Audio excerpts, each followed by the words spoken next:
خب سلام بچه‌ها، پیمانم. خیلی خوش اومدید به یک اپیزود جدید. فکر کنم این بار لازم بود که خودم معرفی بکنم، به این خاطر که چهرم عوض شده. میدونم من همون پیمانم، یه خورده زشت‌تر ولی کی اهمیت میده.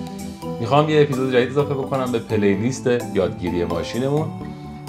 پلیلیستی که ویدیوهاش از همدیگه مستقلن، اما خب چه بهتر که قبل یا بعد از این ویدیو به این ویدیوهای دیگه این پلیلیست رو هم با هم ببینید، بدون من دیگه. ML5 یه کتابخونه فرندلیه، یعنی خیلی راحت کار کردن باش، برخلاف کتابخونه‌ای که روی اون سواره، تنزرفلو، که یه چیز لو لول خیلی خفنه. ولی ML5 اومده که چیزها رو راحت بکنه و از قبل هم یه سری مدل ها رو تعلیم داده، هرچند که خودمون هم میتونیم مدل خودمون رو ترین بکنیم. توی قسمت اول اپیزودمون اومدیم این کارو کردیم، بازی سنگ کاغذ قیچی رو به سیستم یاد دادیم و بعد اومدیم باهاش بازی کردیم. این بار میخوام از هند پوز در واقع استفاده بکنم که یه مدل از پیش تعلیم داده شده است یا پری ترین مدل. تاکیدم اینه که از پیش تعلیم داده شده، یعنی قبلا این نفر این مسیر رو رفته و این مدل رو در اختیار ما گذاشته که ازش استفاده بکنیم و قراره که در واقع تشخیص بده که دستی آیا توی تصویر وجود داره یا نه و تو چه پوزیه. ازش به عنوان ابزار ورودی استفاده می‌کنیم. بعد از اینکه باهاش آشنا شدیم یه سری پروژه‌های فانو هم اجرا خواهیم کرد. آخر ویدیو اگه فرصت بشه راجع به اینکه چجوری این مدل تعلیم داده شده هم صحبت می‌کنیم. فقط کافیه که پکیجش رو به فایل HTML مون اضافه بکنیم و بعد مجهز میشیم به هند پوز. تو قسمت پریلود، یعنی قبل از اینکه اصلا چیزی رو به برنامه معرفی بکنیم، هند پوز رو از ML5 میدیم به متغیر هند پوزمون که چیز سراسریه و بعد وبکم رو بهش وصل میکنیم و میگیم که دیتکت رو آغاز کن، شروع کن به تشخیص دادن. سورس رو بهش میدیم که اینجا ویدیوه، ولی میتونه مدیاهای دیگه رو هم در واقع به خودش بگیره. یعنی میتونیم یه عکس رو بهش بدیم، میتونیم وبکم رو بهش بدیم، میتونیم از بوم HTML رو استفاده بکنیم و در نهایت به ما یه دونه جیسون برمیگردونه که اول میگه چقدر مطمئنم ما توی یادگیری ماشین چیز رو به طور قطع نداریم، مثلا 2 به علاوه 2 نیستش که بشه 4 100%. ممکنه که یعنی حتما یه درصدی از اطمینان رو به ما میده و بعد یه سری کی پوینت به ما میده، یه سری نقاط که در مورد هند پوز 21 مثلا هر انگشت 4 تا نقطه داره، شامل اون مفصل ها و سر و تهش و اینها، و ریست یا مچمون هم که به هم دیگه وصل میکنه 5 4 تا 20 تا به علاوه 1 21. خب آغاز بکنیم. میتونیم یه پروژه آماده از هند پوز رو باز بکنیم در P5.js. زمانی که تشخیص داد و دستی رو توی تصویر پیدا کرد، به صورت کالبک تابع گات ریزالت رو اجرا میکنه. یعنی چی؟ هر زمان چیزی رو پیدا کرد این تابع رو صداش میزنه. تابع رو ما خودمون تعریفش میکنیم که یه ورودی داره، ریزالتس، و نتیجه رو میده به هندز و در تابع درا که داره پشت هم دیگه اجرا میشه میگه که به تعداد دستان حلقه فرمان اجرا بکن، هر دست رو بگیر بده به دست و کی پوینت های اون دست رو دونه دونه بیار و یه دایره بکش به رنگ سبز RGB به شعاع 10 تا اون کی پوینت رو فعال کن. نتیجهش چی میشه؟ دان دان دان. الان هند پوز داره کار میکنه. لایک، کال یا حالا پوزهای مختلف. بچه میبینید چه دقتی داره؟ این کتابخونه به صورت 3D تعلیم داده شده، یعنی عمق رو هم حتی تشخیص میده. ML5 مدل های دیگه هم داشت، با هم دیگه دیدیم، مثل بادی پوز، مثل فیس مش و اینا خیلی هاشون شبیه به هم کار میکنه. یعنی من اگه به جای هند پوز اینجا بزنم مثلا فیس مش، حالا اندازه مشش رو کمتر بکنم 5 تا، میتونم حتی الان از فیس مش هم استفاده کنم. درسته اسمش همه گفته هند و اینا، ولی الان چهره من رو اومد مش کرد.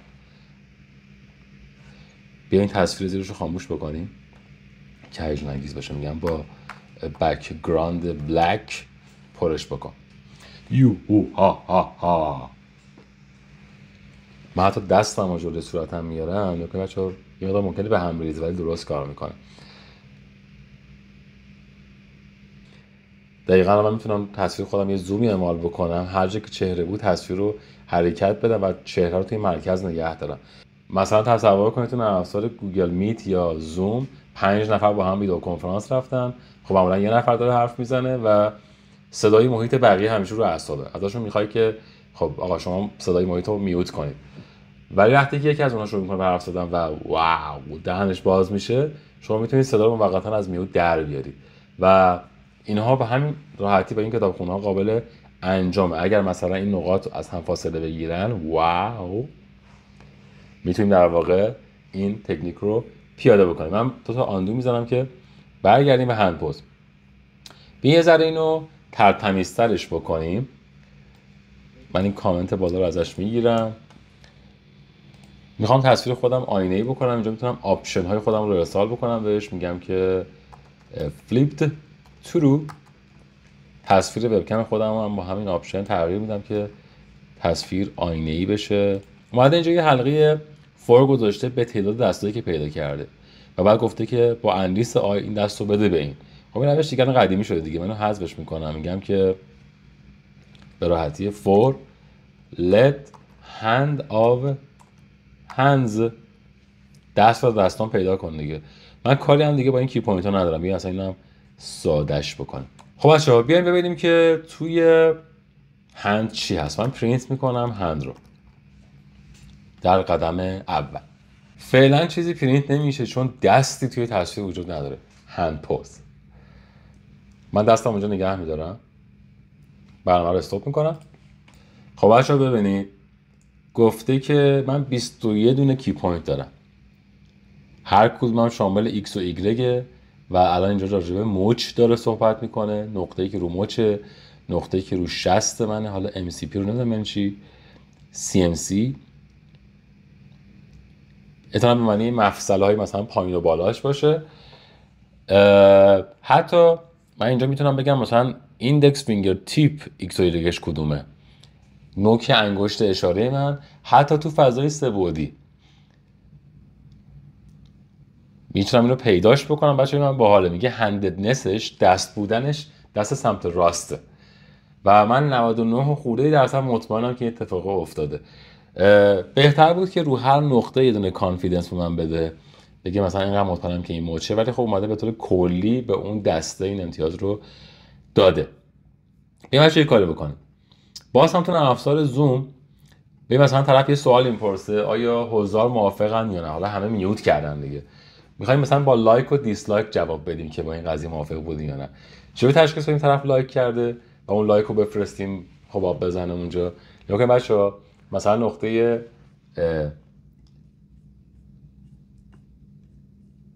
اینجا 4 60 منه که میشه تام تیپ، نوک 60. این بالاست، انگشتای دیگه پایینن دیگه، مثلا انگشت کوچیکه این پایین قرار گرفته. اگر ایگرگ 60 بالاتر از ایگرگ انگشت کوچیکه باشه که اینجا اسمش پینکیه، 4 از 20 بزرگتر باشه، اون موقع یعنی که من لایک کردم یا برعکسش. به معناشو بنویسیم. کاری با این ندارم، باشه برای بعدن. میگم که let پینکی من برابر است با hand dot pinky finger tip. ازش چند تا دابلیکیت میگیرم، انگشت 60 رو هم پیدا میکنم بهش میدم، میگم تامب تیپ. به این مچمون رو هم بهش بدیم، لازم میشه ریست، این میشه W ریست ما. اگر ایگرگ این بزرگتر باشه از ایگرگ این، یعنی سطحی که روش قرار گرفته بزرگتر باشه از پینکی، فقط چیزی که هست اینه که با توجه به اینکه از 0 و 0 شروع میشیم اتفاقا این بالاتره یعنی عدد کوچیکتری داره، صرف 1 2 3 4، پس جهتش رو برعکس میکنه. یه متن رو ظاهر بکن. متن چی باشه؟ تو چه نقطه‌ای قرار گرفته باشه. متن یه ایموجی لایک.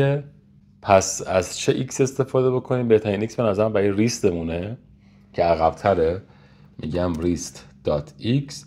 در مورد ایگرگش این که بالاتره بهتره، میگم که تامب دات ایگرگ. بریم واسه اجرای اول ببینیم که چه اتفاقی میفته.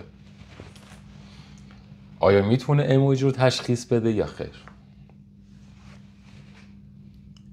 لایک دیسلایک جفتش که حالا یکیه و هماهنگ هم نیست. ما کجا رو اشتباه کردیم؟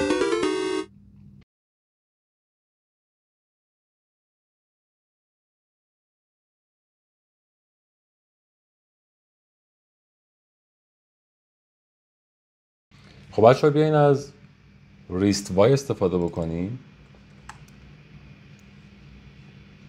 و اینجا از تام مچ شد. آره، لایک و دیسلایک، لایک و دیسلایک. خب بچه ها میدونیم که این برای دست چپ کار میکنه، واسه دست راست اصلا باهاش مچ نیست.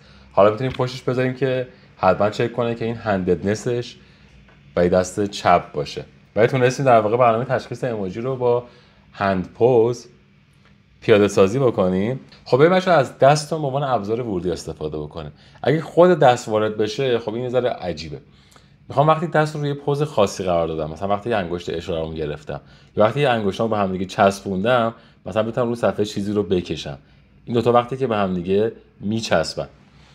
خب برنامه رو استاپ می‌کنیم، بریم در واقع حد فاصله دو تا انگشت رو با هم دیگه پیدا بکنیم. 60 رو داریم ولی اینکه میشه انگشت اشاره. به جای پینکی میگم فینگر و ایندکس فینگر تیپ.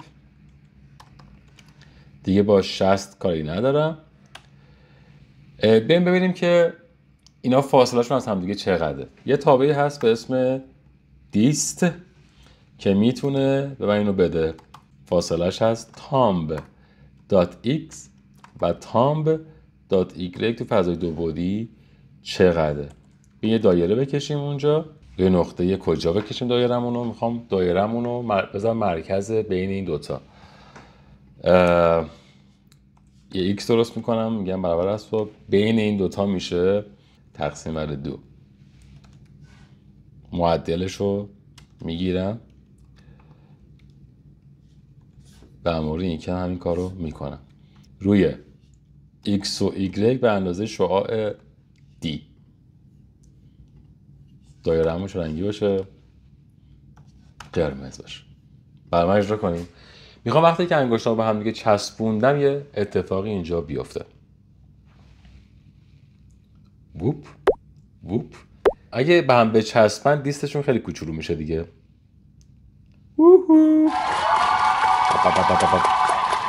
اگه این از یه عددی کوچیک‌تر بشه اینا قشنگ به هم دیگه چسبیدن. ازش میتونم برای ترسیم استفاده بکنم. قبل این ویدیو اومدم این کار رو کردم. ببینم هند پوز پینتینگ. خب اینجا گفتم که وقتی که مثلا دیست من از 30 تا کمتر شد نقاشی رو انجام بده.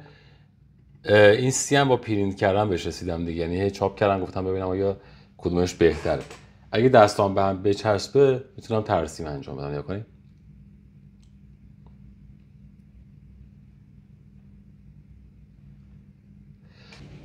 رنگ رو با این تعیین میکنم و این قلب زیبا رو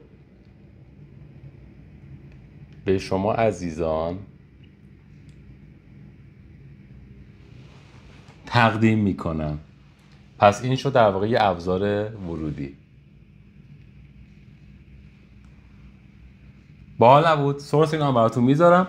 بچه‌ها یکی از منابع اصلی من دنیل شفمنه از وبسایت کدینگ ترین. خب من خیلی از ایشون ایده گرفتم برای ضبط این ویدیو، ولی خب خودم یه ایده‌ای داشتم که واسش فرستادم و ایشون هم اومده تو سایت خودش گذاشته. این منم بچه‌ها. حتی قبلا با هم دیگه ارتباط داشتیم و از دوستان خیلی خیلی خیلی خیلی خوب منه آقای دنیل شفمن. حالا ایده که برای ایشون سابمیت کردم این بودش که بتونین روی گزینه‌های صفحه اینجوری کلیک بکنید. من اینجوری انتخابشو میکنم، اگه لازم باشه مثلا با 2 انگشت واردش میشم. این اباوتشه. رو گالری میزنم، مثلا میخوام وارد ویدیو بشم میگه اکسس دینای. با تک انگشت هایلایت میکنم، با 2 انگشت انتخابشون میکنم. خب بچه‌ها به انتهای ویدیو رسیدیم. امیدوارم که بهتون خوش گذشته باشه.